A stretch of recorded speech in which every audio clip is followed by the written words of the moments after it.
본문 속에서는 너무 유명한 선한 사마리아 비유가 등장합니다.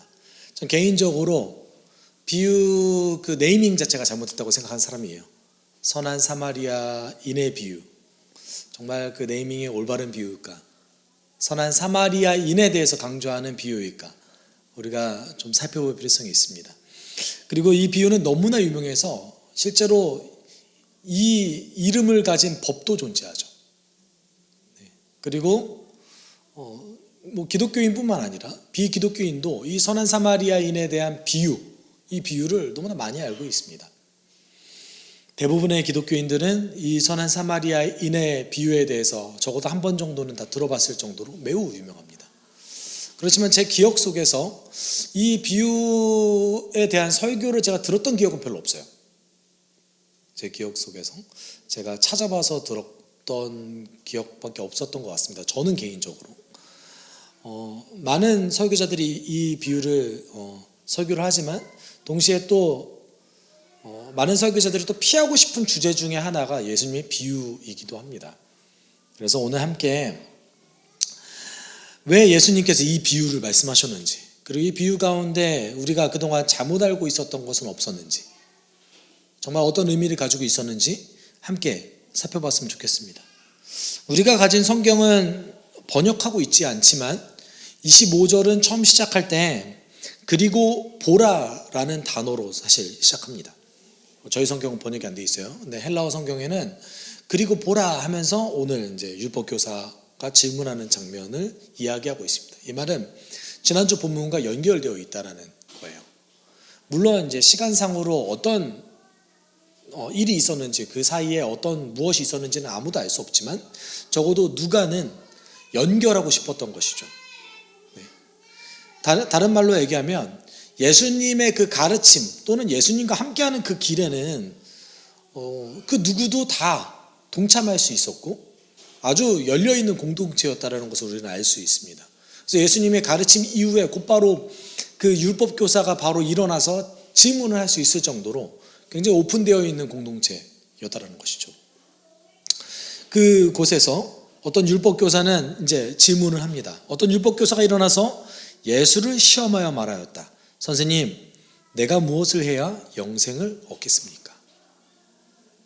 여기서 포인트는 제가 볼 때는 세 가지가 있는 것 같아요. 첫 번째는 이 사람이 누구예요? 율법교사입니다. 우리에게 조금 더 잘 알려져 있는 단어는 서기관이죠. 서기관입니다. 율법교사라는 직업이 있습니다. 그래서 평생을 율법만 연구하는 전문 직업이에요. 우리로 따지면은 변호사 같은 역할을 해요. 그래서 어떤 해석이 있을 때, 성경적 해석이 있을 때 이것이 옳은지 옳지 않은지를 이제 판별해 주는 사람이 율법교사예요. 그래서 보통은 이 율법교사는 랍비의 역할을 합니다. 선생의 역할을 합니다. 그래서 교사죠 또. 잘 번역한 말인 것 같아요. 이 율법교사가 무엇을 질문했습니까? 어떻게 하면 영생을 얻겠습니까? 이 질문이었어요. 근데 그 질문할 의도는 뭐예요? 예수님을 시험하려고 했어요. 일단 영생이라는 개념이 율법교사에게도 있었다라는 것이 좀 신기하죠. 원래 유대교 내에서 영생이라는 개념이 있었습니다. 그리고 그 영생이라는 개념은 사실 다니엘서 12장 2절에 구약성경에 처음 등장하는데 다니엘서는 이렇게 얘기하고 있습니다. 그리고 땅속 티끌 가운데서 잠자는 사람 가운데서도 많은 사람이 깨어날 것이다. 그들 가운데서 어떤 사람은 영원한 생명을 얻을 것이며 또 어떤 사람은 수치와 함께 영원한 모욕을 받을 것이다. 어찌되었건 두 종류의 영생이 있는 거예요. 첫 번째는 영원한 생명을 얻는 기쁨의 영생이 있는 거고 또 영원한 모욕을 받는 어쨌든 영원한 거죠. 이것이 이제 다니엘서에서 처음 등장했는데 후대에 이제 그 유대 묵시 사상, 유대 묵시 사상이라면 좀 어려울 수 있는데 유대 사람들이, 이스라엘 사람들이 세상의 종말에 대해서, 세상의 끝에 대해서 고민했던 것이 유대 묵시 사상입니다. 괜히 어렵게 말한 것 같아요. 제가 볼 때는. 그래서 세상의 끝에 대해서 고민할 때, 이 세상의 끝에 대해서 고민할 때 영생의 개념이 이제 처음 등장한 것이고, 그 영생의 개념 속에서 영생은 어떻게 생각했냐면 세상의 끝에는 새로운 시작이 있다. 이 새로운 시작에 들어갈 수 있게 도와주는 것이 이 영생이다 라고 이제 유대 사람들은 생각했습니다. 그럼 예수님께 질문한 거예요. 뭘 질문했어요? 영생을 얻으려면 어떻게 해야 됩니까? 라고 질문을 했어요. 그런데 왜 질문했다고 그래요? 시험하려고 질문했다고 합니다. 그러면 이게 어떻게 시험거리가 되겠습니까? 어떻게 하면 영생을 얻겠습니까? 이게 시험거리가 될 수 있겠어요? 우리로 따지면 시험이 될 수 없잖아요. 그런데 두 가지 추측을 해볼 수가 있어요. 첫 번째는 율법교사 스스로가 알고 있는 그 성경적 지식, 이 지식이 예수님한테 있는지를 시험해 볼 수 있습니다. 이게 첫 번째고요. 두 번째는 약간 정치적인 건데, 제가 지지난주 설교인가요? 지난번 설교 때 그 유대인들이 학파가 나눠졌던 계기를 제가 설명드렸습니다. 바리새인과 사두개인과 에센파가 나눠지는 계기는 철저하게 정치적인 이유 때문에 나눠졌어요. 마카비 왕조의 왕이 하나님의 말씀 그리고 정치적인 이유로 하나님의 말씀을 이용했고 스스로 대제사장의 그 직위를 취했기 때문에 일이 발생했다고 말씀드렸습니다. 그렇기 때문에 이 왕조의 후손으로 계속 이어왔던, 이 왕조의 비붙어서 계속 살아갔던 이 제사장들, 사두개파 사람들이죠. 이 사두개파 사람들이 어떤 생각을 갖고 있었냐면 매우 현세적이고 현실적이었어요. 이 사람들이 뭘 부인했을까요? 영생을 부인했습니다. 부활을 부인했습니다. 네. 죽음은 끝이라고 생각했어요. 그리고 이제 바리새인과 율법학자들이 굉장히 중요하게 생각했던 그 장로들의 유전, 그러니까 모세 율법을 해석했던 탈무드와 미시나 이런 걸 다 부인했어요. 당연히 바리새인과 율법교사와 사두개인은 사이가 안 좋죠. 네. 물어본 거예요. 너의 성향은 뭐니? 너 영생을 믿니? 그런데 제가 말씀드렸듯이 사두개파 사람들, 특히 이제 제사장이면 종교 지도자 아닙니까? 우리로 따지면 목사 아닙니까? 목사. 그럼 여러분 생각해 보십시오. 한국에서도 지금 벌어지고 있는 일이라고도 생각하실 수 있어요. 그 목회자가 매우 정치적으로 밀접하고 그러면은 대중적인 지지를 받을 수 있나요? 그걸 지지하는 사람이 있을 수 있겠죠. 그렇지만 대체적인 사람들은, 많은 사람들은, 대다수의 사람들은 그런 목회자의 성향을 좋아하진 않잖아요. 그때도 마찬가지였습니다. 특별히 우리가 이제 다르게 얘기하면, 여러분, 우리가 일제시대를 살아가고 있는데 목사가 친일파예요. 친일을 막 계속해요. 친일 행동을. 누가 좋아하겠어요? 이 시대에도 많은 백성들이 제사장을 싫어했어요. 별로 좋아하진 않았습니다. 그렇지만 어쩔 수 없이 제사장의 말을 들을 수밖에 없는 거예요. 왜냐하면 제사를 드려야 되니까. 그럼 이 율법교사가 만약에 당신 영생 믿어? 물어봤는데 영생을 믿지 않는다고 하면 어떤 일이 벌어질까요? 대중적인 지지가 확 사라지는 거예요. 이런 시험을 했던 거로 저는 보여집니다. 저는 아마도 그 많은 무리 앞에서 시험했던 거는 어떤 신학적인 지식을 시험한 게 아니라 이 사람이 예수가 영생을 믿는지 안 믿는지, 너는 어떤 성향을 가지고 있니? 라고 물어본 것 같아요. 이때 예수님이 반문하셨어요. 예수께서 그에게 말씀하셨다. 율법에 무엇이라고 기록하였으며 너는 그것을 어떻게 읽고 있느냐?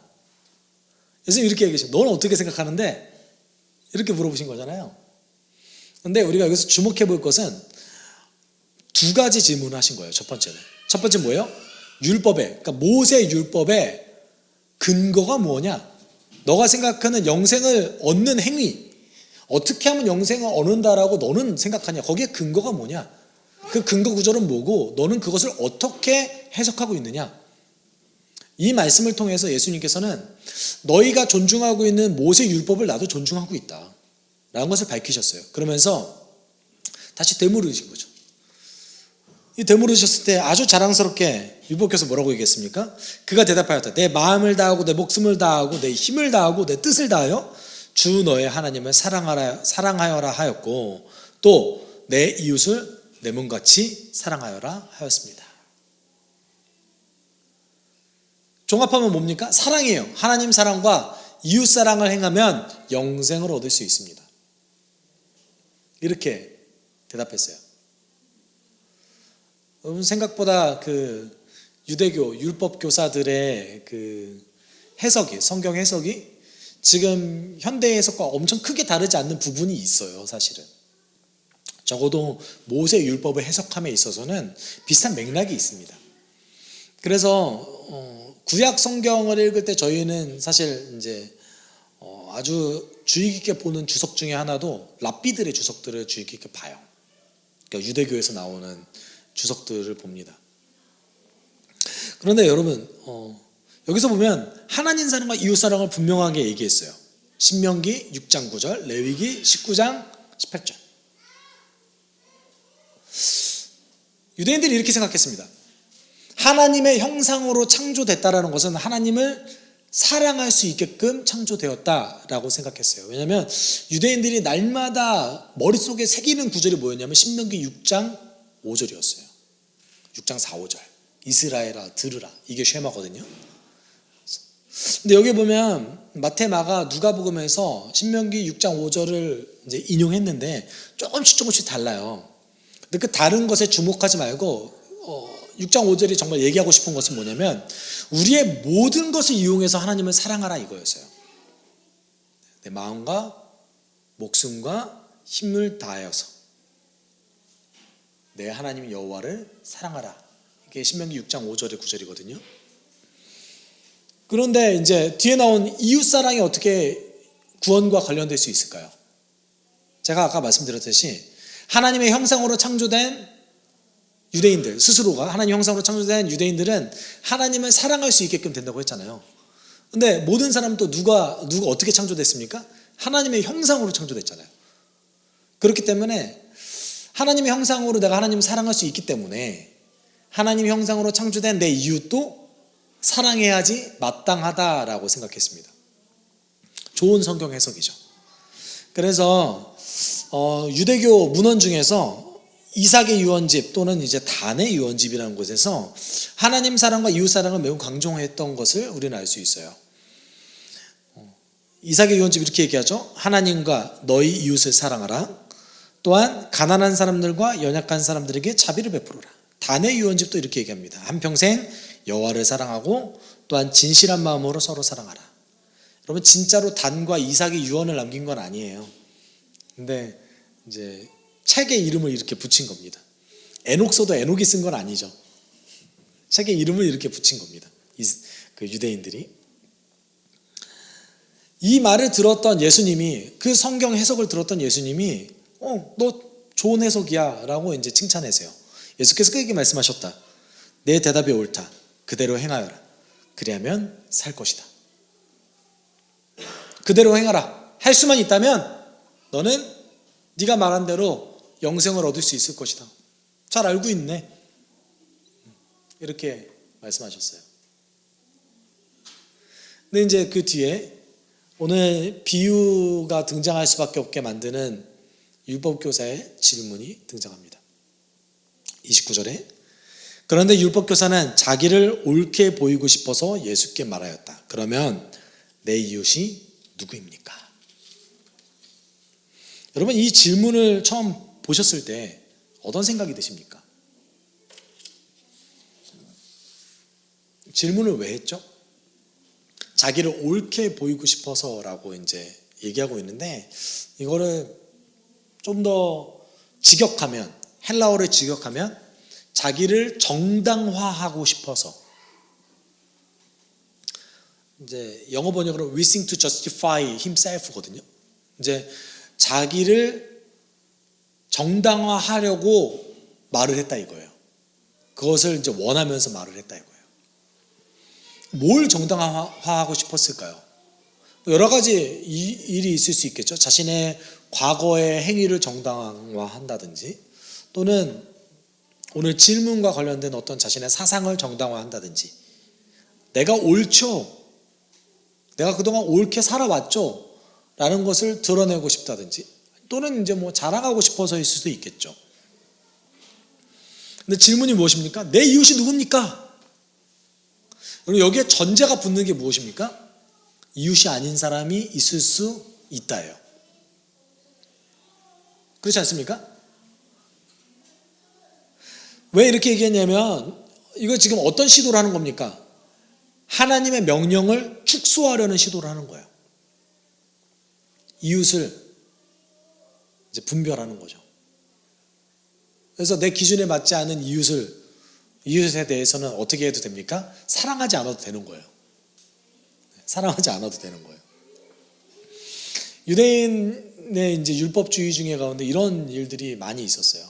그러면 유대인들은 어떤 사람을 이웃이라고 생각했을까요? 당연히 자신의 동포들, 그리고 조금 더 이제 그 관대한 사람들은 동포는 아니지만 하나님의 언약을 받아들이는 사람까지 이웃이라고 여겼습니다. 그 매우 좁게 보는 사람들은 어떻게 생각했을까요? 내 주변 사람들만 이웃이라고 생각했어요. 동포도 아니에요. 내 주변 사람들. 지금 어떤 일이 벌어지고 있는 거예요? 이웃에 대한 기준이 서로 다 달라요. 유대인들 사이에서도 이웃에 대한 기준이 계속 다른 거예요. 율법교사도 내 이웃은 누굽니까? 라고 이제 되물은 거는, 나는 내 기준에 맞는 사람만 이웃이라고 생각하는데 당신은 어떻게 생각합니까? 당신의 기준에서 어떤 사람이 이웃입니까?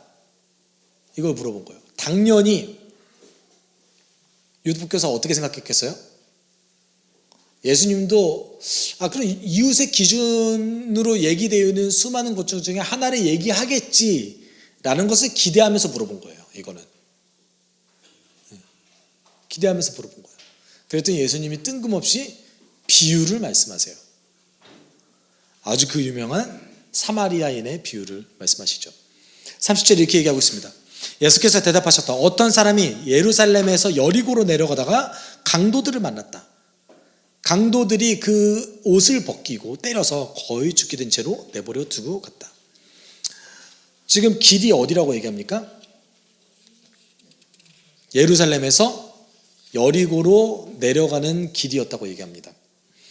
그러면 여리고까지 가는 길, 예루살렘에서 여리고까지 가는 길은요, 대략 해발 800m에서 그다음에 이제 해저까지 내려가요. 물론 이제 뭐라고 설명해야 되나요? 그러니까 고도가 바다보다 낮아요. 그래서 이제 250m까지 내려가는, 대략 한 1000m 정도의 갭이 있는 거죠. 그렇게 내려가는 길입니다. 근데 그 길이 이름을 어떻게 지어졌냐면 아둠민 비탈이라는 곳이에요. 이렇게 생겼어요. 동굴이 보이죠. 그리고 여기 보면은 여기 중간에 그 계곡처럼 보이는 곳에 길이 있어요. 이 비탈에 이런 식으로 되어 있습니다. 보시면은 마지막 사진을 보시면은 어떤 게 보이시냐면 중간중간에 이 지형에는 동굴이 많겠죠. 그리고 길이 좁습니다. 그리고 비탈이 아주 좁은 길에 경사가 지어져 있죠. 다른 얘기로 하면 강도 만날 위험이 아주 큰 길입니다. 그래서 조금이라도 소수의 사람이 움직이면 동굴 속에서 숨어있던 강도들이 나타나서 돈을 뺏는 일들이 비일비재하게 벌어졌던 지역이에요. 역사 문화 속에서도 이 곳이 매우 위험한 지역이었다라고 이제 기록되고 있습니다. 얼마나 강도하기 좋습니까? 유대인들 맨날 이 길을 지나갈 수밖에 없어요. 왜냐하면 사마리아를 안 지나치거든요. 그렇기 때문에 이렇게 돌아와야 되거든요. 여리고에서 올라가거나 또는 예루살렘에서 여리고로 내려와서 다른 데로 갈 수밖에 없습니다. 그런데 이 비탈길을 무조건 만날 수밖에 없는 거예요. 아주 위험한 지형을 예수님께서 예를 드시면서 오늘 한 사람이 강도 만났다고 얘기합니다. 그리고 그곳에서 이 강도는 처음에 두 사람을 만나죠. 제사장과 레위인을 만나요.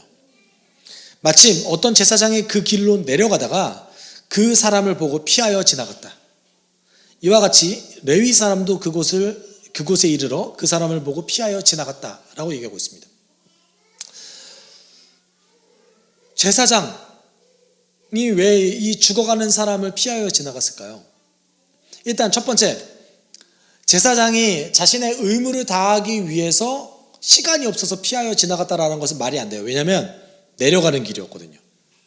이 말은 예루살렘에서 자신의 일을 다 하고 제사장의 직무를 다 하고 내려가는 길이었던 거예요.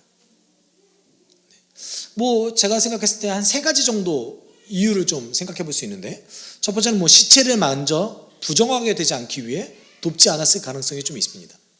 두 번째는 죄인일 가능성이 있는 거예요. 이 쓰러져 있는 사람이. 그래서 죄인일 가능성이 있는 사람을 도울 수 없어서 돕지 않았을 수도 있습니다. 세 번째는 강도가 무서워서 도망갔을 수도 있죠. 예수님이 어떤 것을 의도하셨는지는 모릅니다. 다만 여러분, 1세기 유대 제사장들 가운데 하나의 의무가 있었는데, 그것이 무엇이었냐면 방치된 시체를 장사지낼 의무가 있었어요. 이 제사장의 의무였어요. 당시에는 방치된 시체가 있을 수 있잖아요. 제사장이 그것을 보면, 특히 유대인이라면 장사를 지내줘야 됐습니다. 근데 그러한 의무까지 저버리고 이 제사장은 도망간 거죠. 그리고 제사장만 도망갔습니까? 아니요. 레위 사람도 역시 피해서 갔습니다. 여기까지만 이제 들었을 때 율법교사 입장에서는 아마 속으로 생각할 수 있어요. 그럴 수 있지. 걔네들 사두개파 애들인데. 제사장도, 여러분, 이 시대의 제사장은 사두개파가 아니면은 안 돼요. 아예 제사장이 될 수가 없어요. 이 말은 세례 요한의 아버지도 사두개파였다는 얘기예요. 아예 제사장이 될 수가 없습니다. 왜냐하면 굉장히 극소수로 제사장의 수를 제한했거든요. 그리고 두 번째는 레위 사람은 이 제사장을 돕는 어떤 보조 역할을 하는 사람들이었어요. 당연히 사두개파 사람들과 매우 친분이 있었죠. 여기까지 들었을 때 율법교사 입장에서는 걔네들 원래 그런 애들인데 그럴 수 있지. 그런데 반전이 등장합니다. 다음에 등장하는 인물이 문제였던 거예요. 세 번째, 이 강도 맞는 사람이 만난 사람이 누굽니까? 우리가 잘 알고 있는 사마리아인이에요. 그러나 어떤 사마리아 사람은 길을 가다가 그 사람이 있는 곳에 이르러 그를 보고 측은한 마음이 들어서 가까이 가서 그 상처에 올리브 기름과 포도주를 붓고 싸맨 다음에 자기 짐승에 태워서 여관으로 데리고 가서 돌봐주었다라고 얘기하고 있습니다. 이 문장 자체가요, 33절의 첫 문장이 시작하는 것 자체가 사마리아인을 강조한 문장이에요. 제사장과 레위인에 대해서 얘기하고 있을 때는 이게 문장의 4번째, 5번째 순서로 등장하거든요. 근데 제일 처음에 사마리아인을 강조하고 문장이 시작됩니다. 이 사마리아인이 어떤 일을 했습니까? 제가 사실 왜 상처에 기름을 바르지? 이제 몰라서 좀 찾아봤더니 고통을 줄이기 위해서 기름을 발랐다고 하더라고요. 정말 기름을 바르면 고통을 줄이는지 한번 나중에 해봐야지 알겠는데, 이 말이 뭐냐면 고통을 줄여주고 소독해주고 싸매줬다는 거예요. 이때는 또 천이 귀했죠. 천으로 싸줬다는 거예요. 두 번째, 또 어떤 일을 했습니까? 자기가 타고 왔던 그 짐승에 이 환자를 태웠어요. 그러면 이 사마리아인은 어떻게 해야 됐습니까? 걸어가야 될 가능성이 굉장히 높죠. 그리고 여관으로 가서 돌봐주었어요. 여기까지만 해고 봤을 때 이 사람은 의무를 다했죠. 자신의 도덕적 책무를 다했습니다. 그런데 그 뒤에 구절을 보면 도덕적 책무 이상의 것을 했다는 것을 얘기하고 있어요. 35절에 다음날 그는 2 데나리온을 꺼내서 여관 주인에게 주고 말하기를 이 사람을 돌봐주십시오. 비용이 더 들면 내가 돌아오는 길에 갚겠습니다 하였다. 자, 이 구절을 처음 읽었을 때 여러분 어떤 생각이 듭니까? 여관 주인이 안 돌보면 어떡하지? 라고 생각하시죠? 저만 그렇게 생각했네요. 제가 좀 사람을 신뢰하지 않는가 봐요. 여러분, 이 시대에는 간병 계약이라는 게 있었어요. 어떤 거냐면 이제 여행을 혼자 다니기 힘들잖아요. 강도 만날 수도 있고 어떤 위험이 있을 수 있기 때문에 여행은 항상 여러 명이 같이 다닙니다. 여행을 다닐 때에 갑자기 내 파트너가 건강이 악화될 수도 있고 병에 걸릴 수도 있고 다칠 수도 있잖아요. 그럼 여행을 못 하겠죠. 이때 하는 게 뭐냐면 간병 계약이었어요. 그래서 주변에 간병 계약을 받아주는 여관에 가서 간병 계약을 맺는 거예요. 그리고 이 사람은 여행길을 떠나고 여행을 다시 돌아왔을 때 이 사람과 다시 만나서 이제 정산을 한 다음에 길을 떠납니다. 탈무드에도 이 간병 계약이 등장해요. 이런 일들이 비일비재하게 벌어졌기 때문에 사실 있을 수 있는 얘기인 거죠. 여기서 얘기하는 그 여관이라는 단어도 여관이라는 단어가 이제 그 성경에 여러 번 등장하는데 제일 처음 한 번 등장하는 단어예요. 이 말은 이 여관이 우리가 알고 있는 그냥 단지 저렴한 그리고 이제 어떤 치안이 불안정한 그런 여관이 아니라 신뢰할 수 있을 만한 여관에 이 사람을 맡겼다는 얘기입니다. 그리고 돈을 얼마를 줬어요? 2데나리온을 줬대요. 2데나리온을 줬다는 얘기는요, 성경학자마다 조금씩 차이는 있지만, 이제 성경학자의 말을 다 수용한다고 했을 때, 최소 14일, 최대 24일을 체류할 수 있는 금액이에요. 여관에서. 적게는 14일을 체류할 수 있고, 길게 보면 24일 정도, 적어도 한 달 가까이를 체류할 수 있는 금액을 어떻게 했어요? 미리 지불하고 떠났어요. 지금 이제 35절을 통해서 예수님이 비유를 통해서 하시고자 하는 말씀이 무엇입니까? 도덕적인 책무를 떠나서 더 많은 것을 베풀었다라는 것을 강조하고 계신 겁니다. 이 비유를 마치시고 예수님 율법교사에게 이렇게 질문하셨죠. 너는 이 세 사람 가운데서 누가 강도 만난 사람에게 이웃이 되어 주었다고 생각하느냐?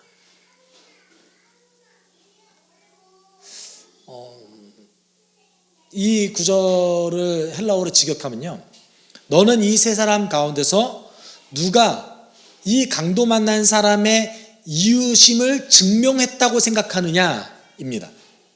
누가 증명했느냐, 이웃임을. 이 말인 거예요. 예수님은 지금 여러분 질문이 바뀌었어요. 율법교사 뭐라고 질문했죠? 내 이웃이 누굽니까? 라고 질문했습니다. 그런데 예수님 뭐라고 얘기합니까? 누가 이웃임을 증명했느냐? 이렇게 대답하셨어요. 지금 예수님의 의도는 무엇이겠습니까?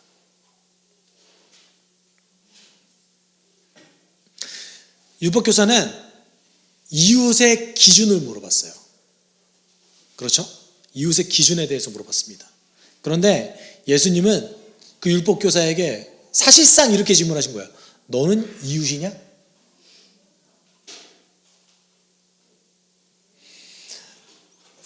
다른 말로 얘기하면 우리는 이 비유를 통해서 적어도 두 가지 사실을 좀 알 수 있는데, 아주 중요한 두 가지 사실을 알 수 있는데, 첫 번째는 하나님은 이웃을 향한 사랑을 강조하셨지 누가 이웃이 될 수 있다고 말씀하시지 않으셨어요.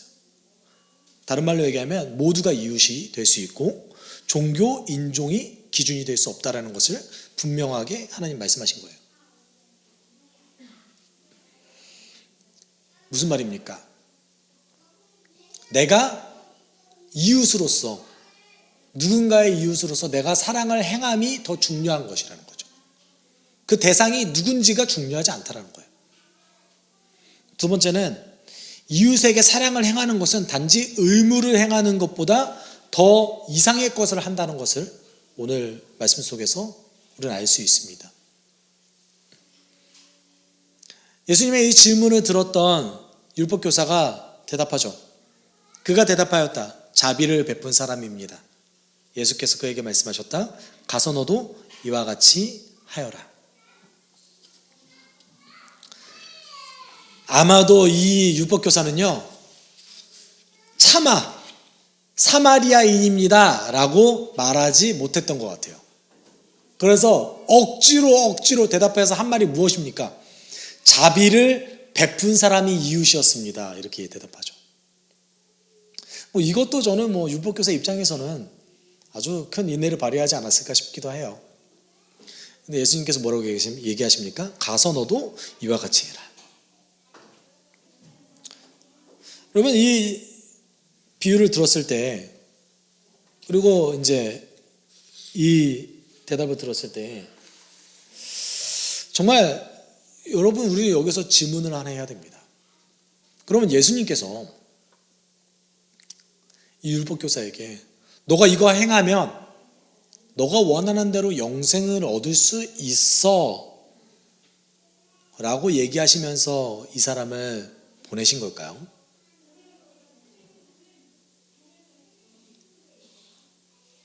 그럼 예수님 뭐하러 오셨죠? 할 수 있는데. 그렇죠. 물론 율법교사가 질문했던 것, 그리고 그것에 대한 정답을 말씀하시긴 했어요. 여러분, 우리가 인생 살면서 우리의 온 힘을 다해서 하나님을 몇 번 사랑할 수 있죠? 항상 하십니까? 우리가 인생 살면서 한두 번 선한 사마리아인이 될 수 있겠죠? 항상 가능합니까? 오히려 저는 이렇게 생각합니다. 이 비유를 우리가 처음 들었을 때 저는 사실 아까 제가 서두에 이렇게 말씀드렸죠. 선한 사마리아인이라는 이 비유 자체가 네이밍이 좀 잘못됐다고 생각한다라고 생각한 이유는 그 어느 구절에서도 이 사마리아가 선하다라고 얘기하고 있지 않아요.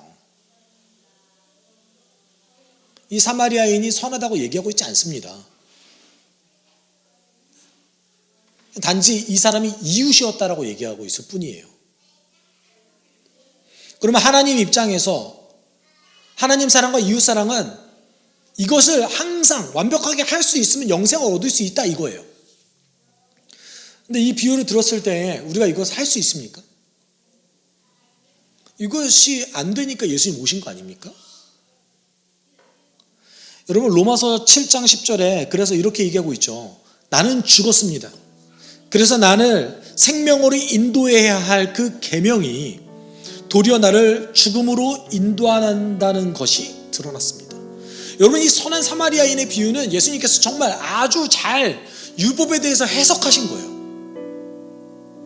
근데 이 비유를 예수 그리스도를 믿는 우리가 들었을 때에 아주 이제 영생의 비밀을 얻었어, 내가 구원의 참된 비결을 얻었어 라고 기쁘십니까? 아니면 속으로 어떻게 하지 이거를 날마다? 라고 걱정하십니까? 저는 걱정하는 사람 중 한 명입니다. 왜냐하면 이 비유를 보자마자 어떤 생각이 드냐면 이것을 어떻게 날마다 할 수 있지? 어떻게 그런 삶을 살아가지? 이 비유를 들으면 우리가 하나님을 온전히 사랑하고 이웃을 온전히 항상 사랑한다는 것은 불가능의 영역에 가깝기 때문에 그렇습니다. 여러분, 그렇지만 예수 믿는 우리는 이것 때문에 낙담하면 안 됩니다. 그렇기 때문에 예수께서 오셨습니다. 여러분, 이 비유를 들었을 때 나는 그렇게 하지 못하는데 어떡하지? 여러분, 이 사랑을 우리 자녀에게, 우리 가족에게 보여주는 것도 쉽지 않다라는 것을 우리는 알고 있잖아요. 저만 그럴 수도 있죠. 쉽지 않습니다. 우리 날마다 보는 가족에게 이렇게 사랑하는 것도 어려운데 보이지 않는 하나님을 사랑하면서 이렇게 사랑하는 건 쉽지 않습니다. 그런데 이 불완전한 사랑을 보완하시기 위해서 또는 완전한 사랑으로 만들기 위해서 누가 오셨습니까? 예수께서 오셨습니다. 이 비유는 지금 우리를 향해서 어떻게 얘기하고 있습니까? 너의 사랑은 불완전하다. 넌 그거 할 수 없어. 그런데 그래서 예수가 필요한 거야. 우리에게 지금 그것을 말해주고 있는 것이죠. 만약에 이 비유를 읽으면서 여러분께서 지금까지 낙담하셨다면 그것은 예수께서 왜 오셨는지를 지금 순간에 고민하지 않았기 때문에 그런 겁니다. 여러분, 이 비유를 읽으면 우리는요, 위로받아야 돼요. 이거 내가 할 수 없는데 예수께서 오셔서 나의 불완전한 사랑을 완전한 사랑으로 바꿔주셨기 때문에 그렇습니다. 이제는 예수께서 오셔서 내가 불완전하게 사랑을 행한다 할지라도, 내가 완전하게 하나님을 온전히 사랑하지 않는다 할지라도 예수의 그 십자가 보혈과 부활의 그 사랑이 지금 이 순간에 우리를 이끌어 주십니다. 여러분, 낙담하지 마십시오. 내가 이렇게 사랑할 수 없는데요, 하나님? 내가 이거 지킬 수 없는데요, 하나님? 아니요, 우린 낙담할 필요 없습니다. 왜냐하면 예수께서 행하셨기 때문에. 그리고 우리가 그 사랑을 행할 때가 되었을 때에, 그때에 이르렀을 때에 우리가 예수님과 온전한 관계를 맺고 있는다면 성령님이 우리를 도와주실 겁니다. 그럼 가장 중요한 게 무엇이겠습니까? 나와 예수님과의 오늘 관계가 가장 중요합니다. 여러분, 예수님이 하셨던 그 일들을 깊이 묵상하며 감사하고 사랑한다면 예수님 하셨던 일을 할 수 있습니다. 그게 신앙의 비결입니다. 그래서 우리가 기도할 때는 하나님, 내가 오늘 그 그리스도께서 나의 불완전한 사랑, 나의 불완전한 그 모습을 받아주시기 위해서 오셨다라는 것을 깊이 묵상하고 감사하게 주님 도와주십시오. 예수님 더 사랑하게 주님 도와주십시오. 나의 깊은 곳까지 하시는 그 예수 그리스도의 그 무조건적인 사랑을 내가 누릴 수 있게 주님 도와주십시오. 우리가 그렇게 기도해야 됩니다. 우리 함께 기도하도록 하겠습니다. 사랑 많으신 하나님 아버지, 우리가 선한 사마리아인의 그 비유를 통하여서 하나님 낙담하지 않게 주님 도와주십시오. 우리가 할 수 없는 그 일을 행하기 위해서 하나님 예수께서 오셨다는 것을 우리가 잘 알고 있습니다. 하나님 도와주셔서 지금 이 순간에 예수와 함께 동행할 수 있는 내가 될 수 있게 주님 도와주십시오. 나는 불완전합니다. 나는 죄인입니다.